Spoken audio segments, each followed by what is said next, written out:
tarde. Uma alegria estar aqui na Casa TPM, a revista que é meu xodó, que eu vi nascer em 2001. E uma honra maior ainda estar aqui com essas mulheres. A gente teve uma pequena conversa ali no camarim agora há pouco. E eu falei, gente, que incríveis, que incrível essa pequena tarde. Não, a gente não queria ir embora, né? Que legal estar aqui com vocês. E a gente vai continuar a conversa do camarim aqui no palco agora, né? O ideal, na verdade, é que a gente não estivesse aqui para falar disso, né? O ideal é que esse não fosse um tema, em 2011. Né? Mas já que então vamos falar dele. A gente está aqui com uma PhD em Física, com uma mulher que pilota e comanda aviões e com uma super especialista em tecnologia. Né? Eu queria começar aqui lendo alguns números.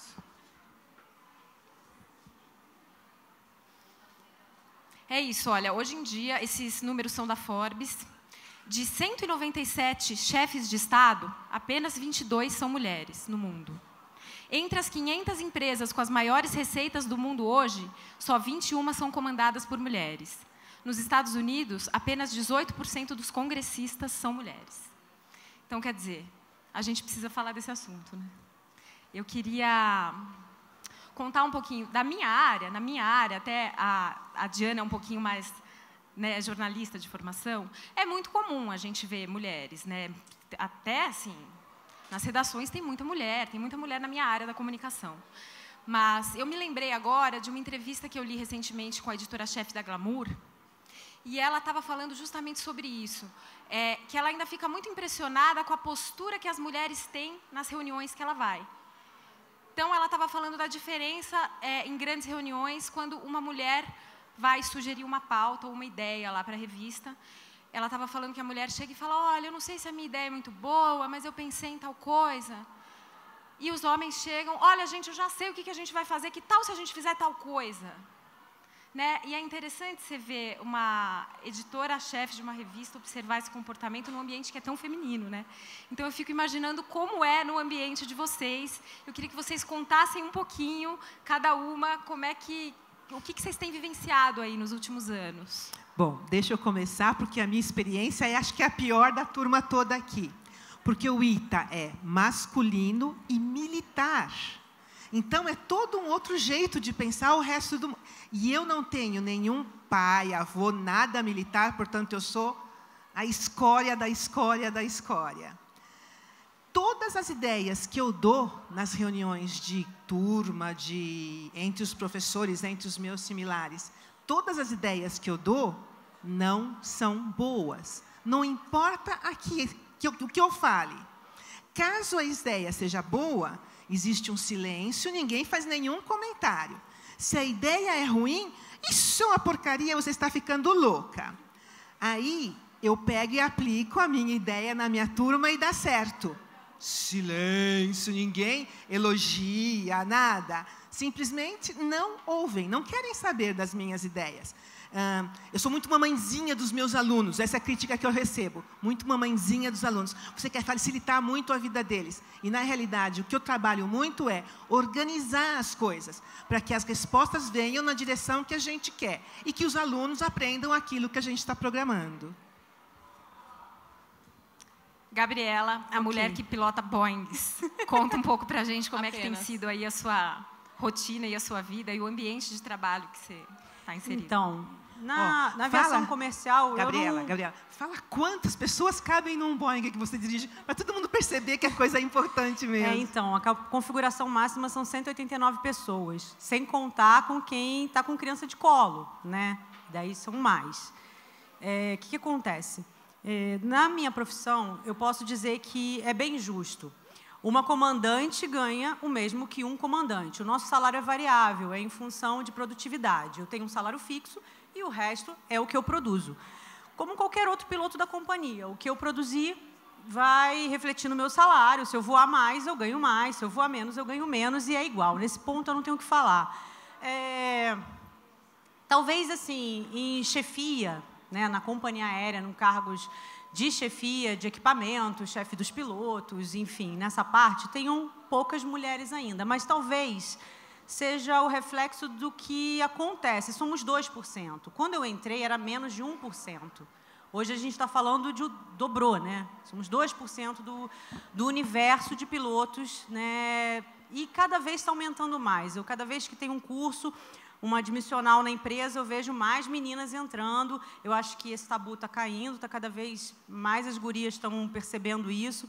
Quando eu vejo uma menina com ela ali pequenininha assim, eu fico feliz porque e entra no avião e às vezes vem na cabine e olha assim para tudo e fica feliz. Eu falo, olha, você pode ser piloto, tá? Não é coisa de menino, tá? Você também pode voar, como qualquer outro. Isso está aumentando muito. Eu acho que fora do país é bem maior o número, mas em países na América do Sul, América Latina, eu acho que ainda tem poucas, né? A gente ainda fala de 5%, 10%, até menos. Nos Estados Unidos, tu vê tripulações inteiras femininas, todas mulheres, comandante, copiloto, comissários.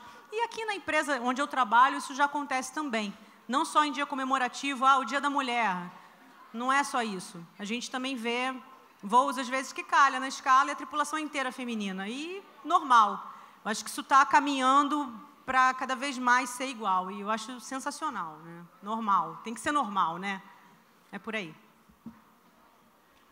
Bom, eu acho que o meu universo é menos, talvez um pouco menos misógino do que de vocês duas, mas eu sou jornalista, escrevo sobre tecnologia e fui metida a startupeira aí durante 2 anos. Dentro do universo das startups, sim, eu não imaginava, mas quando eu entrei, eu comecei a perceber aos poucos e às vezes na porrada de que sim, é um ambiente bastante machista. E vem sempre aquela coisa, mas você programa, mas você sabe, você escreve código? Então, não exatamente, mas eu sei o que pedir, né? Eu sei o que eu quero, eu sei o tipo de usabilidade perfeita que eu gostaria, que eu imagino. E a minha startup que a gente fechou agora recentemente, o Arco, era composta de 3 mulheres e 1 homem. E, assim, sempre causou um pouco de assombro, assim. Pô, são 3 mulheres à frente de uma startup de social commerce. Era basicamente uma ferramenta para fazer pagamentos entre contas de Instagram, tá? E aí você chega nos eventos de tecnologia, nos eventos das startups, é sempre aquela coisa, legal, você tem um blog, é de maquiagem? Você fala look do dia, então. Então, não, é outra coisa, outra pegada. E aí você percebe que os homens, às vezes, começam a te testar um pouco, né? Testar até onde vai o seu conhecimento, como se aquilo fosse validação de alguma coisa que não é. Mas essa experiência dentro do universo da startup foi muito interessante para eu entender que existem poucos veículos falando de tecnologia do ponto de vista sobre a ótica feminina. Na verdade, essa é um pouco a minha empreitada junto com a Ada, que é um dos meus projetos pessoais e queridos, que é um site que fala de tecnologia para mulheres. Inclusive, a gente tem uma coluna na revista TPM e foi super legal. Assim. Eu cheguei para a Lia, nossa editora, e falei, seria muito legal falar sobre isso. Ela, realmente não tem ninguém falando, tal, vamos nessa. E como tem muita demanda sobre esse assunto, como tem poucas mulheres falando para mulheres sobre tecnologia, a gente começou a notar que nosso público era muito mais amplo do que a gente imaginava. Desde a mina que programa até a avó dessa menina que não sabe baixar torrent. E a gente fez um tutorial sobre como baixar torrents e a avó de várias adorou aprender e tal. Então, assim, nosso papel, a gente achou que começou como um projeto bastante sem muita pretensão, despretensioso, mas a gente percebeu que tinha uma lacuna muito grande para falar com essas mulheres. Tem um dado super interessante que, na Inglaterra, hoje, as mulheres gastam já mais dinheiro em tecnologia do que em maquiagem. Ou seja, se a gente não está olhando para essa direção, se a gente não está olhando para esse nicho de mercado, a gente está simplesmente perdendo tempo. Bom, acho que dá para começar por aí. Aproveitando o gancho do Ada, eu queria que você contasse um pouquinho da origem dele, do nome, e de como a Ada te inspirou. Tá, eu adoro contar essa história. A Ada Lovelace ela foi filha do Lord Byron, não sei se vocês conhecem. Ela é considerada a primeira pessoa a programar no mundo, uma mulher. O que aconteceu? Na época, 1800 e bolinha, o Charles Babbage estava desenvolvendo um computador mesmo, uma grande calculadora, uma calculadora gigantesca. E um italiano fez um estudo sobre aquela máquina e fez as suas impressões dentro de um tratado que ele publicou a partir da faculdade de onde ele estava escrevendo. E aí o Charles Babbage, que era o cara que estava desenvolvendo essa máquina, falou para a Ada, você curte matemática, você não quer testar essa máquina, você não quer ver quais são as suas impressões a respeito? E aproveita e traduz isso do italiano para o inglês, que era a língua que tinha sido escrito o primeiro tratado. E aí a Ada, muito louca, na verdade foi assim, a história dela é muito curiosa. Lord Byron, um porra louca, poeta, boêmio, errado na vida, a mãe da Ada falou, de jeito nenhum, você não vai trabalhar com arte coisa nenhuma, vai estudar matemática. E, mesmo assim, ela não conseguiu descolar essa poesia e essa forma de olhar o mundo de um jeito poético que estava no DNA dela. Então, ela juntou a observação da máquina, da engenharia, com a concepção do que ela reconhecia como belo no mundo. Assim. Ela conseguiu usar as duas coisas. Então, resumindo, esse cara que fez a máquina falou, faz as suas observações. E ela escreveu um tratado 2 vezes maior, só com as observações dela, dizendo, gente, vocês estão usando isso aqui para calcular a conta de matemática, mas se a gente substituir número por outros símbolos, por outros elementos, a gente pode calcular várias outras coisas. Esse é basicamente o princípio da programação, assim, e ela só foi ser reconhecido esse input dela dentro desse universo 100 anos depois. Pobre coitada morreu pobre, fodida, doente, sozinha, enfim. E 100 anos depois vieram a entender que, sim, que esse é o princípio básico da computação. O olhar da Ada foi super interessante porque ela enxergou como uma máquina funcionava e falou, se a gente calcular outras coisas além de números, a gente pode trazer um pouco da poesia e da beleza do mundo para dentro desses cálculos matemáticos. E eu acho que eu não sou uma pessoa da tecnologia, tá? Eu uso muito, eu gosto de pensar a respeito, eu gosto de me envolvo com projetos, mas eu acho que o olhar feminino dentro da tecnologia é basicamente enxergar novas conexões, enxergar novas pontes, enxergar o big picture. A gente estava até falando sobre isso, sobre como o olhar do homem é mais monofocal e o olhar da mulher é mais plurifocal, nem sei se existe essa palavra, mas é uma forma de trazer outros elementos para o jogo, assim. E, na verdade, a gente estava até comentando lá no camarim, como na Segunda Guerra Mundial, as mulheres, existiam já muitas mulheres se formando em matemática, PhD em matemática, elas eram chamadas para testar essas máquinas de cálculo que estavam sendo usadas na Segunda Guerra Mundial para fazer estratégia de guerra. E elas eram chamadas de as computers, né? Eram as mulheres que computavam esses dados. E o jeito como elas olhavam aqueles números, elas fizeram os engenheiros que desenvolviam o hardware entender como o software era tão relevante assim. Porque o que podia ser feito com aquela mesma máquina que eles tinham programado para uma coisa só? Então, elas traziam conexões de outros pontos e juntavam falando, gente, a gente está falando disso aqui, mas dá para a gente falar disso aqui. Vocês já perceberam isso? Eu acho que, no meu ponto de vista, é o grande... A gente estava falando sobre o que é o sagrado feminino, né? Sobre esse olhar feminino. É um grande asset, assim. Eu acho que se a gente não estiver desenvolvendo o futuro com esse big picture, vai dar ruim. A Diana perguntou para a gente ali no camarim, quando a gente estava falando desse assunto, ela perguntou, vocês sentem que vocês aí nas suas áreas de atuação, vocês têm algum diferencial, alguma perspicácia, alguma coisa que esteja muito ligado com o feminino?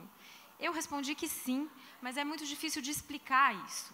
É uma capacidade que a gente tem, ao meu ver, de perceber o todo, perceber o que está acontecendo. Enquanto que, muitas vezes, o homem está ali olhando para um negócio e fazendo aquilo com uma excelência. Acho que é uma certa capacidade de amplitude. E aí a Gabriela falou, eu sinto isso no avião. Então, conta um pouquinho, o que você sente no avião? Então, na aviação comercial, eu acredito que a profissão de piloto comercial, de grandes jatos, de companhia aérea, é feita para a mulher. Por quê? Vem daquela história das cavernas que a gente sempre escuta, de que o homem foi feito para caçava, saia para caçar, então ele é monofocal. E a mulherada ficava em casa, caverna, cuidando de tudo, né? Tinha que cozinhar, tinha que cuidar das crianças, tinha que administrar, tinha que ver se tinha algum perigo chegando, você tinha que prestar atenção em muita coisa. No avião é assim. Eu sinto isso, na verdade, e eu tenho esse feedback dos meus colegas. Às vezes eles falam para a gente, vocês, meninas, no caso, dão de 1000 a 0 nos caras. Por quê? Eles querem dizer justamente essa capacidade, que eu estou falando com ele, ao mesmo tempo eu estou prestando atenção no que o controle está falando para mim, que, enfim, né, todas as informações são em código, né, na aviação, é tudo codificado. Estou prestando atenção, estou administrando o avião, porque às vezes o pessoal pensa que a gente decola, né? Daí acopla o piloto automático e não faz mais nada. Não é bem assim. O piloto automático está ali para justamente reduzir minha carga de trabalho, porque eu tenho que prestar atenção em outras coisas. E, se der uma merda, eu tenho que estar de olho e tenho que reduzir minha carga de trabalho ao máximo. Para quê? Para pensar. Você tem que primeiro voar o avião, você tem que navegar e depois você tem que se comunicar. E isso tudo tem que acontecer em segundos. Você não pode ficar, então o motor falhou, o que eu faço? Tem um morro aqui na frente. Não é assim. Tem que ser rápido. A gente tem um treinamento para isso, mas a mulherada, de uma certa maneira, eu percebo isso. A gente consegue gerenciar isso com muito mais facilidade, que os caras, às vezes, eles são treinados para isso, mas isso é uma coisa intrínseca nossa, sabe? A gente vai e faz tudo. E eu estou lá batendo papo, nossa, essa comandante está aí falando pra caramba com outro colega, não está prestando atenção em nada. Que nada, eu estou de olho no combustível, vou lá e seto, sabe, equilibro o tanque de combustível. Ih, peraí, o ar-condicionado não está muito legal, a temperatura não está legal, eu escuto o que o comissário está me falando, estou ouvindo o que o controle está falando, porque às vezes está falando assim, ó, tem um tráfego subindo. Ele não está falando comigo, mas ele está avisando que tem um tráfego subindo. Tem que estar de olho, né? Porque, infelizmente, a gente sabe que isso acontece por aí, né? Tem problemas.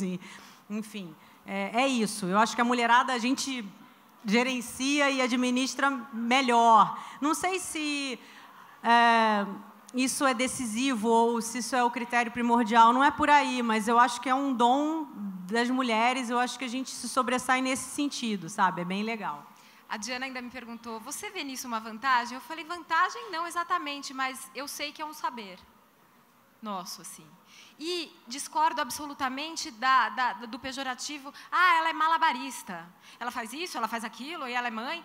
Não, gente, o malabarista dá aquela sensação de que, ele está ali se virando para equilibrar aquelas coisas, daqui a pouco vai cair tudo no chão. Não é isso. É simplesmente uma outra maneira de ver as coisas. Sônia, você consegue explicar isso para a gente? Como é que você vê esse saber? Bom, só para resumir bastante, nós somos uns 50 professores, 25 físicos, na minha divisão de física dentro do ITA. E 4 mulheres, mas o chefe, a chefe e a vice-chefe são mulheres. Então, toda a almaiada cai fora dessa posição de ficar administrando e resolvendo todos esses problemas, administrar toda essa parte aí. Eles deixam para a mulherada fazer isso. Mesmo porque já faz algum tempo que é assim, agora mudou a chefia e foi uma mulher também, elas estão fazendo o serviço direito.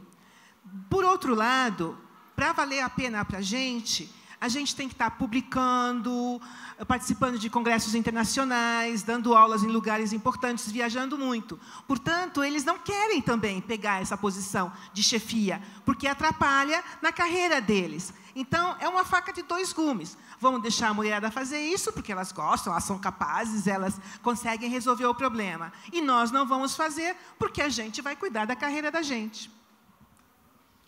Queria falar um pouquinho do inconsciente coletivo, né? Por alguma razão, eu cresci achando que a matemática não era muito para mim. Não sei explicar por quê. Talvez não fosse mesmo, né? Senão não estaria aqui agora. Mas, enfim, eu queria lembrar um pouquinho do que aconteceu em 2005. Vocês lembram que um reitor de Harvard falou que mulher não servia muito para matemática? Eu queria ler aqui um trechinho, assim, né? Em 2005, Lawrence Summers, reitor da Universidade de Harvard, nos Estados Unidos, já tinha criado polêmica ao sugerir em uma palestra, em janeiro daquele ano, que diferenças inatas entre os gêneros poderiam explicar por que menos mulheres são bem-sucedidas na ciência. Pouco depois, ele teve que se desculpar publicamente, mas as suas declarações, que ainda repercutem no meio acadêmico, tiveram o efeito de um rastilho de pólvora a caminho de um carregamento de dinamite. Né? O quanto que essas mensagens subliminares... Eu lembro que também teve uma Barbie, mais ou menos em 90, cuja campanha era, putz, aula de matemática é dureza. O quanto que essas mensagens subliminares, na opinião de vocês, impactam na hora de uma menina achar que aquilo não é para ela? Bom. Do que vocês brincavam quando vocês eram crianças? Bom, eu costumava subir no telhado de casa com um guarda-chuva e pular na piscina. Já era base jumper. Eu sempre gostei muito de matemática e me apaixonei por física moderna. Já dentro da física, me apaixonei por física moderna. Então, nem tive tempo de ter esse problema. Mulher não é capaz de fazer ciência. Nunca... Na realidade, como eu já disse lá em cima, eu sou a segunda da minha família a entrar na faculdade. Primeira mulher, você falou. A minha família simplesmente nem sabia o que era física, química. A minha avó fazia assim, eu fiz a graduação na Federal de São Carlos. A minha avó fazia assim, mas filhinha, uma cidade tão grande não tem uma escola aqui para você fazer física aqui? Por que você tem que ir para São Carlos? Quer dizer, da minha família, ninguém nem nunca disse, não, vai ser muito difícil. Mas deixa eu dizer uma coisa, o MEC, o CAPES, todos os órgãos de fomento de educação estão fazendo uma campanha para que as pessoas entrem em física, em química, em matemática. Porque tem gente já não querendo fazer mais esses vestibulares. Portanto, não digam ao seu pessoal, não, vai ser difícil. Ou mesmo o ITA, não diga, deixa tentar. Mas faça estudar muito, porque não é fácil de entrar. Mas deixa entrar, porque é muito importante a mulherada começar a ir para essas áreas. E matemática do ITA, um professor só é homem, o resto é tudo mulher. Diana, como é que você sente isso no universo feminino, esse impacto dessas mensagens subliminares que a gente foi recebendo aí ao longo do tempo e ainda hoje, né, com as capas das revistas e tudo mais? Eu acho que é nocivo, né, partindo do ponto zero, é ruim. Eu tenho 2 irmãos, um irmão mais velho que brincava de carrinho, tinha o kit de química, tinha o kit de elétrica, eu adorava tudo aquilo, mas era sempre a coisa do meu irmão, ele era 8 anos mais velho, então meio que nem podia mexer porque eu já era mais nova. Mas eu tenho sentido que existem movimentos para mudar isso, assim, até, acho que foi esse ano, se eu não me engano, a Amazon fez uma escolha super ousada na seção de brinquedos deles, onde eles não dividem mais por gênero, o que é brinquedo de menino e o que é brinquedo de menina. É só uma questão de semântica, na verdade, mas faz uma mega diferença. Eu vejo isso, que existem brinquedos, existem formas de brincar que estão levando as meninas a se aproximar um pouco, a criar um pouquinho mais de intimidade com esse universo, porque, de fato, não é comum, mas tem que se tornar cada vez mais comum. Eu acho que essas mensagens são nocivas, eu acho que a mídia não conversa nem com as mães dessas meninas, para elas entenderem que talvez existe um espaço para educar essas mulheres de uma outra forma, mas eu acho que é otimista.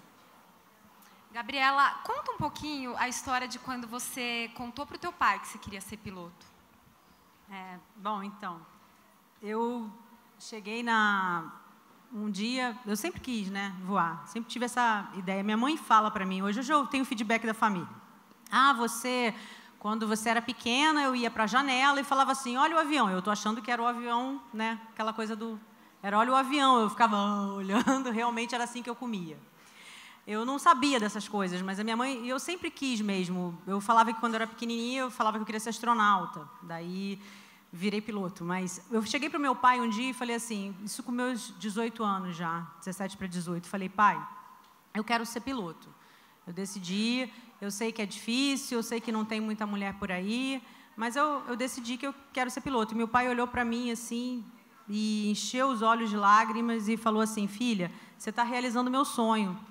Eu não sabia, meu pai nunca falou isso para mim.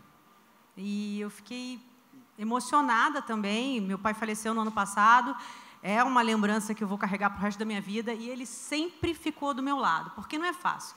Você entra na aviação comercial, para entrar na aviação comercial demora. Eu fiz os cursos e aí você não é ninguém. Você gasta uma baita de uma grana, você se torna piloto comercial e você não é nada.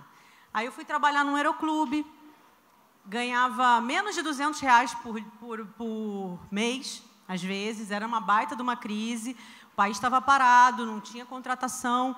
E aí eu era formada em administração, porque eu sempre estudei em colégio público, passei para a Universidade Federal, e por isso até que meu pai bancou meu curso de piloto, sabe? Porque ele falou assim, filha, o que você não gastou com colégio, eu vou te dar esse curso. Enfim, isso é só um detalhe, nem sei porque eu falei, que eu estou nervosa. Aí eu cheguei... Mas ela não fica nervosa ao pilotar um Boeing, gente. Não, é só quando tem que falar para um monte de gente. Aí eu sei que... O que aconteceu? Meu pai sempre ficou do meu lado, meu pai e minha mãe, eles sempre me deram força. Eles olhavam para mim e falavam, todo mundo falava assim, cara, por que essa garota não vai trabalhar? Vem ser coisa de menininha mimada. Imagina, não tem quase mulher piloto por aí, vai ser uma barreira para ela conseguir chegar. E eu tinha isso na minha cabeça também. Não tem muita mulher, então vai ser difícil.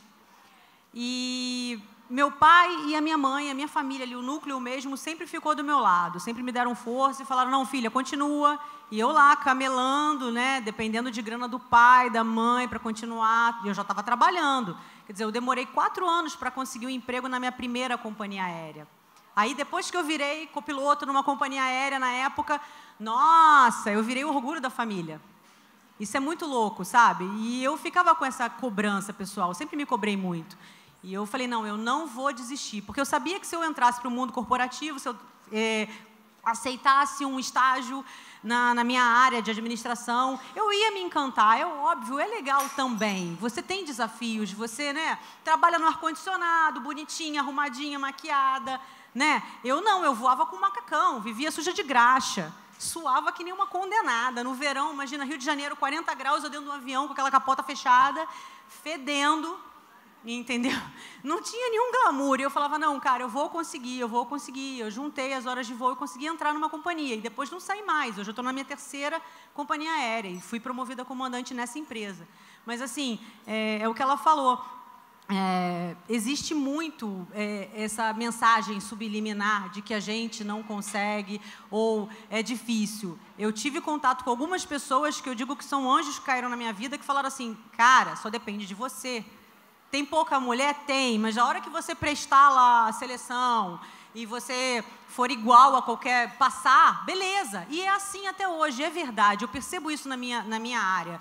Só depende de mim. Eu não tenho que puxar o tapete de ninguém para ser promovida. Entendeu? Chegou na minha... É que nem meio militar isso. Chegou na minha vez. Gabriela, você foi chamada para promoção para comandante. Beleza. Estudo que nem uma filha da puta. Corro atrás. Entendeu? Me preparo. Cuido do psicológico também, porque é importante. Você pensa assim, para o cara às vezes é um brinquedo. Opa, vou pular da direita para a esquerda, vou virar comandante, agora eu que mando. A gente não, eu pelo menos sempre me preocupei, essa é uma visão meio feminina, eu noto isso nas mulheres, pilotos. A gente se preocupa porque tem 180 vidas lá atrás. E nessas 180 vidas tem, sei lá, 4 membros da família que podem precisar se aquela pessoa morrer, porque às vezes é um pai, uma mãe de família que é arrimo, né? Um avô, é um ente querido, é muita gente envolvida naquela única operação. Aí desembarca todo mundo, entra outras pessoas, é mais gente envolvida. Eu me preocupava com isso, sabe? Então, mas só dependeu de mim, única e exclusivamente, da minha capacidade, estudar, chegar lá, passar por várias seleções, que o processo não é uma avaliação só, são várias. Passei, deu certo, deu. Gabriela, passou muito bem, você é a mais nova comandante da companhia. Pronto. Isso eu acho sensacional, sabe? A gente consegue, a gente chega lá. Por isso que eu falo que quando eu olho para uma menininha assim pequena que entra no avião e fico olhando assim, eu falo, você também pode. Entendeu? Não é. Sabe? Porque eu tinha isso. Eu falava assim, cara, tem tão poucas meninas, né? Eu não vou conseguir. Não é. Uma vez que você entra, só depende de você. Acabou. Incrível. Uau!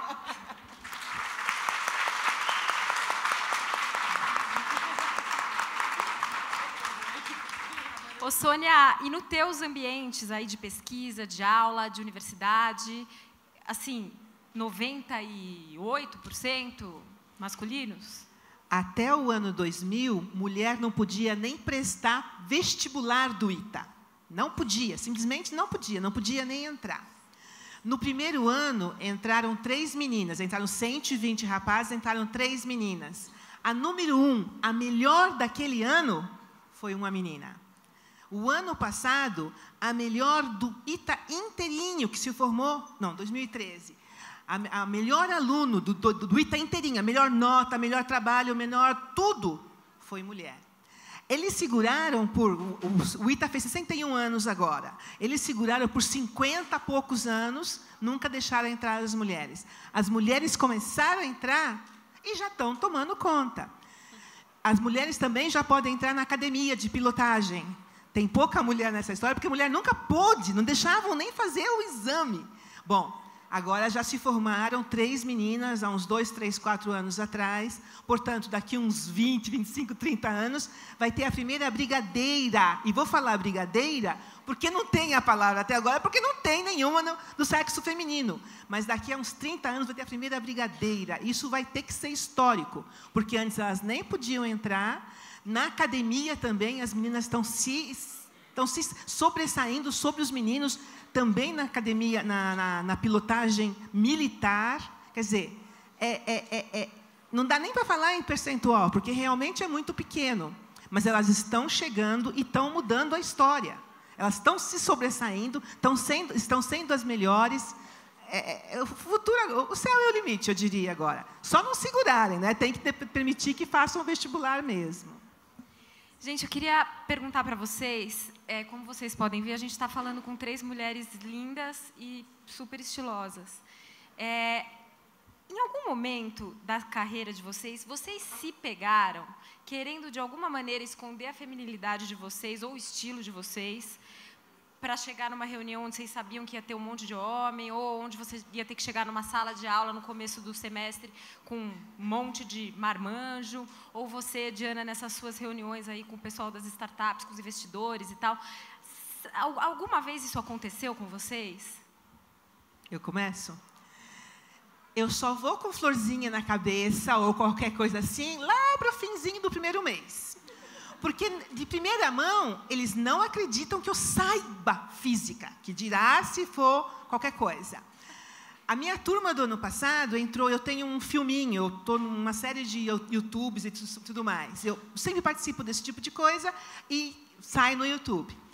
Eles entraram no YouTube e estavam sabendo já do meu, antes de eu começar a dar aula, do meu currículo, quantas línguas eu falo, etc. Essa turma foi diferente. E elas espalharam, eles botaram isso no Google Groups dele. Então, eles estão sabendo todo o meu currículo e tudo mais. Aí muda um pouco.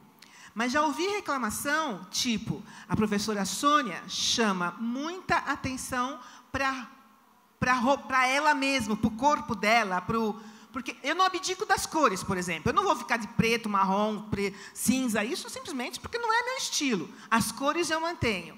Então, a reclamação na avaliação foi, a professora Sônia chama muita atenção para a roupa dela. Aí, bom, mini saia, essas coisas nem pensar, calça justa, né? Blusão até no meio da coxa, sabe? Tem que esconder o máximo possível, pelo menos no comecinho. Mas depois eu vou, minha florzinha no cabelo, as minhas coisinhas, meu lacinho, eu começo a usar. Mas no começo é melhor que não, porque senão eles ficam, não, acho que elas não sabem, não acreditam no que eu estou falando. Então, eu tenho que me segurar bastante para, depois que eles souberem tudo o que eu sei, aí começar a mostrar eu mesma. Você, Gabriela? Então, eu no começo, eu era bem mais menino. Eu acho que eu não sou mais menino hoje, mas eu era um menino. Inclusive, na minha primeira companhia aérea, eu nem me maquiava. Talvez fosse uma postura minha, tá? Eu não vou dizer para você que falavam, não se maquie. Não, tem nada a ver. Mas eu tinha um preconceito que já vinha daquela coisa de que uma guria piloto com as unhas vermelhas, cheia de pulseira dourada, entendeu? E anéis, não voa bem, entendeu?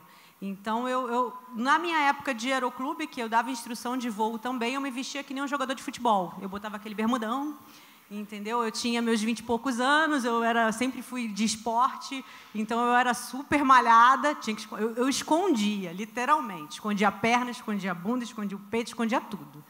Entendeu? Eu parecia um menino.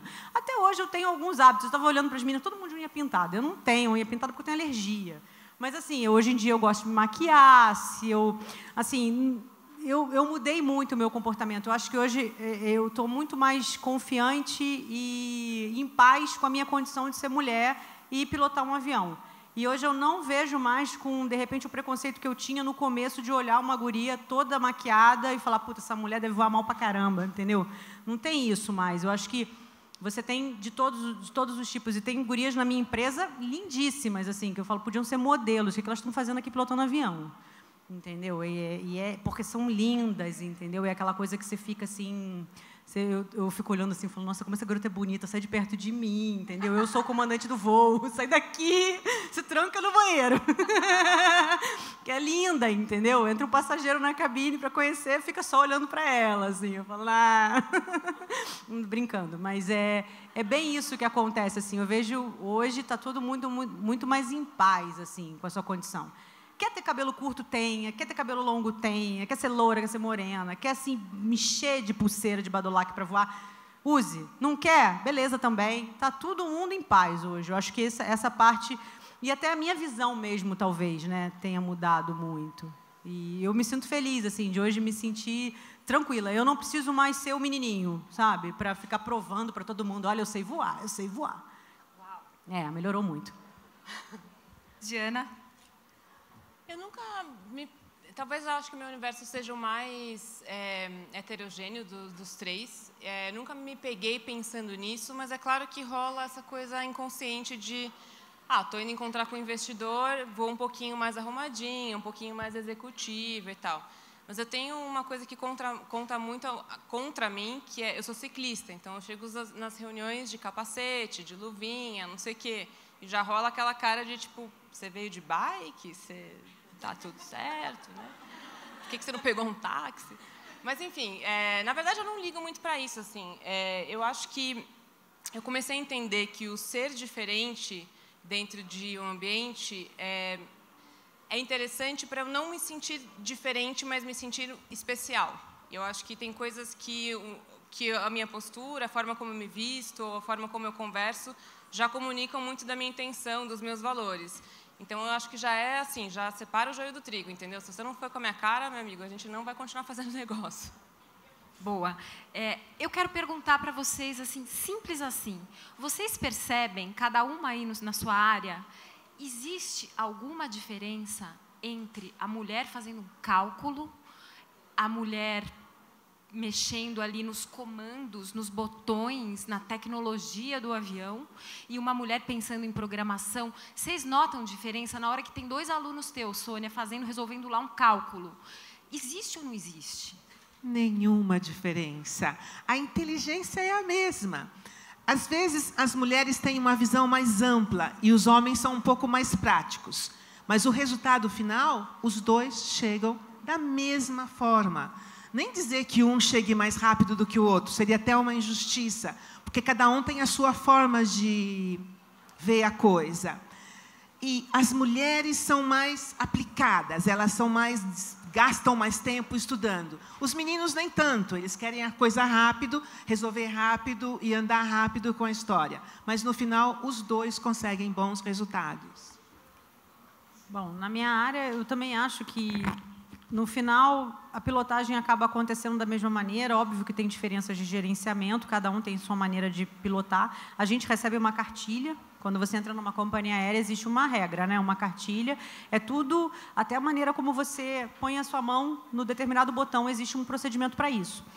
Você seguindo aquela cartilha, cada um tem pequenas diferenças, mas no contexto geral acontece da mesma maneira, a operação é a mesma, normal, igual.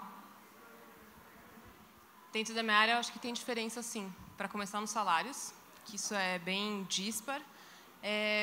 E, assim, do meu ponto de vista, de quem estava desenvolvendo tecnologia junto com homens programadores que faziam isso há muito tempo.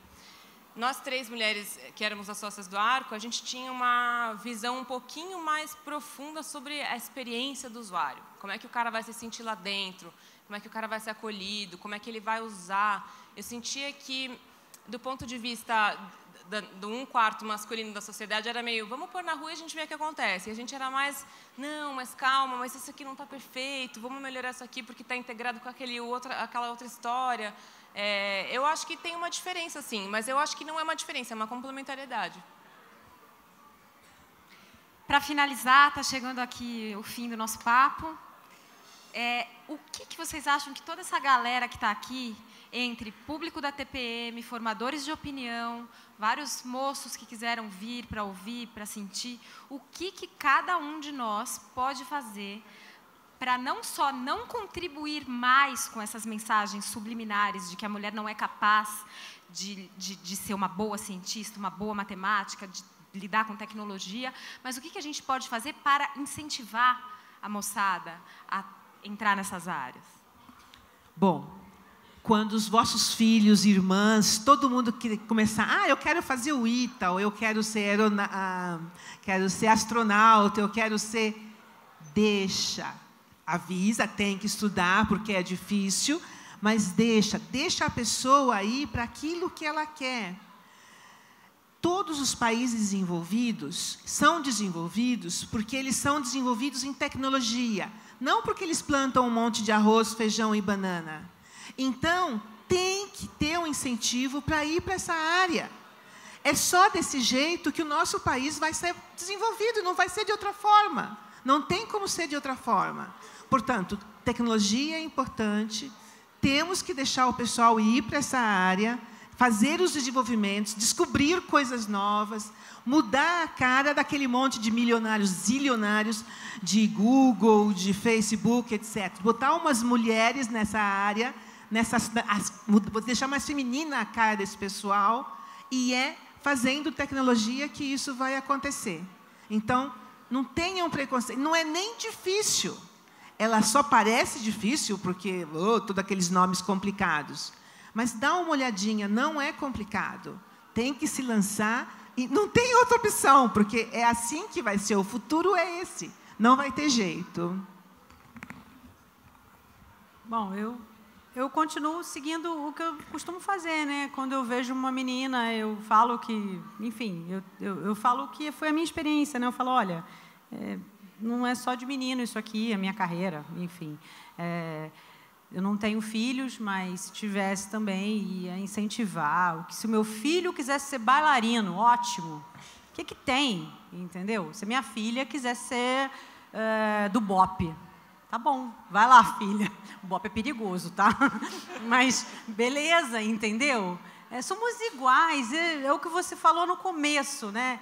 Não era para a gente estar aqui sentado em 2015 falando sobre isso ainda. Mas ainda enfim, ainda é uma realidade, né? Mas é por aí. Todos nós podemos tudo.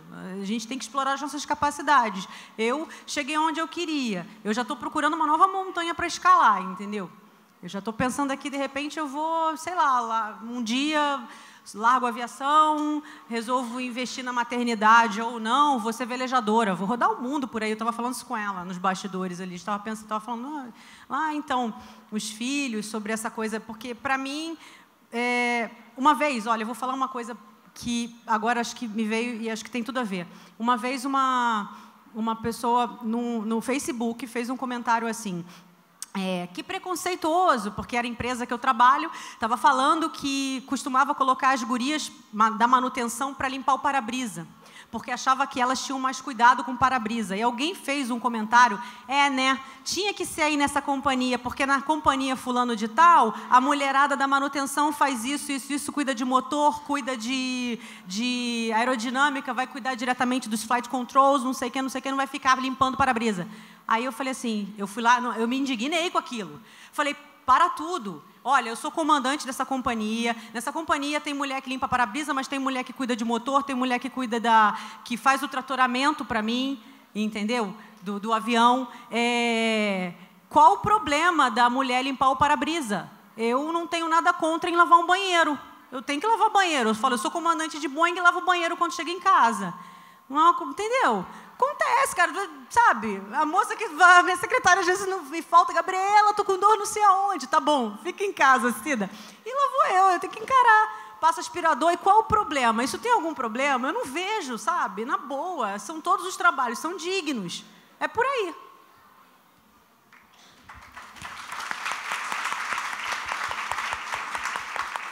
Diana? Ensinem suas filhas a programar, basicamente. Esse é meu conselho.